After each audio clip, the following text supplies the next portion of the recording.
Welcome to AviatorDB News Briefing. Today is Monday, August 10th, 2026. Here are today's top stories. Delta emergency landing in Atlanta triggers slide evacuation. Malaysia Aviation Group mandates drug testing for 1,260 pilots. Boeing 737-7 certification granted by FAA for commercial service. C-130 firefighting fleet doubles as Coulson acquires 10 RCAF jets. Now for the details. A Delta emergency landing occurred at Hartsfield-Jackson Atlanta International Airport on August 8, 2026, after the crew of Delta Flight 2204 reported fumes in the flight deck. The aircraft, which was bound for Orlando, returned to Atlanta shortly after departure, prompting a full cabin evacuation via inflatable slides on a taxiway. Delta Airlines confirmed the flight carried approximately 199 passengers and 6 crew members. One crew member and one customer sought medical attention following the incident. The airline said the flight crew followed all standard procedures and passengers were reaccommodated on a different aircraft. Federal Aviation Administration officials confirmed the aircraft landed safely and said the agency will investigate the source of the fumes. Delta noted the aircraft will undergo a comprehensive maintenance review. The incident underscores the airline's adherence to rapid deplaning protocols when cockpit fumes are detected, a scenario that under FAA guidelines requires crews to treat the situation as an emergency until proven otherwise.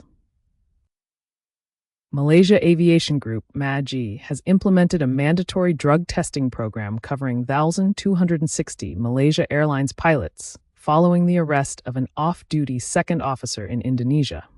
The first phase of screening is scheduled for completion by August 15th. MAG has stated that any pilot who fails to meet the deadline will be grounded until cleared under company and regulatory procedures.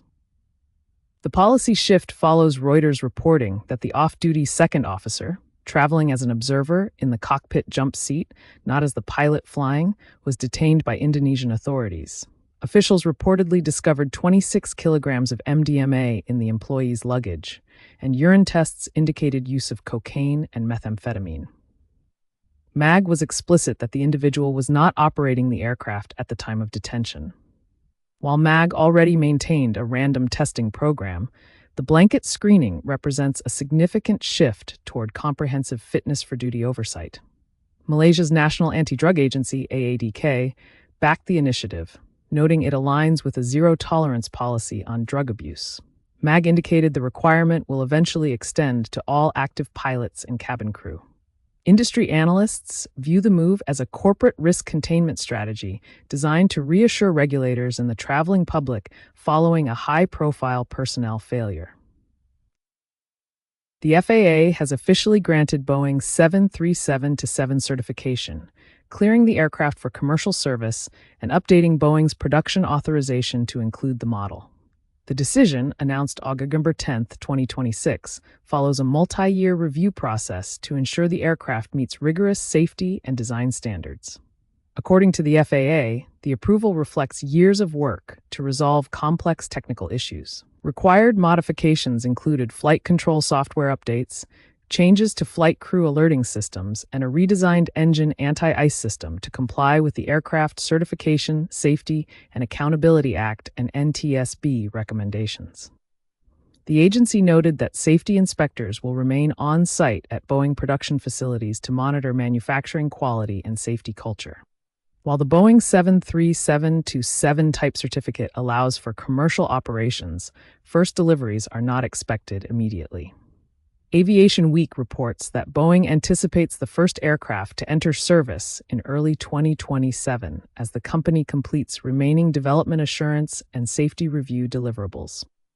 The certification is a critical milestone for the Boeing 737 family, particularly for Southwest Airlines, which holds the majority of the 282 unfilled 737 MAX 7 orders on Boeing's books. Industry analysts describe the approval as a pivotal step in Boeing's broader industrial recovery, one that will allow operators to finalize fleet scheduling and long-range capacity planning. Coulson Aviation has announced a major expansion of its C-130 firefighting fleet through the conditional acquisition of 10 retired C-130H Hercules aircraft from the Government of Canada. The deal, announced August 7, 2026, will effectively double Coulson's global C-130H fleet from 10 to 20 aircraft, significantly boosting the company's aerial firefighting capacity at a time of growing wildfire activity worldwide. The aircraft, formerly operated by the Royal Canadian Air Force, will undergo extensive conversions at facilities in British Columbia before entering service as large air tankers.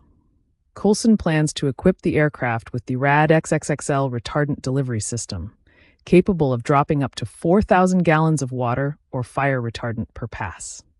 The C-130 Hercules is widely regarded as one of the most capable platforms for large-scale aerial firefighting conversions, prized for its structural durability, high payload capacity, and proven airframe longevity. The acquisition remains conditional, pending contractual completion and Transport Canada regulatory approvals. The conversion process is labor-intensive. Industry estimates put the workload at roughly 2,000 hours per aircraft, meaning the expanded fleet will not be available for the current fire season. The Government of Canada described the sale as responsible stewardship of surplus military assets designed to strengthen private sector wildfire response capability. That's all we have for today.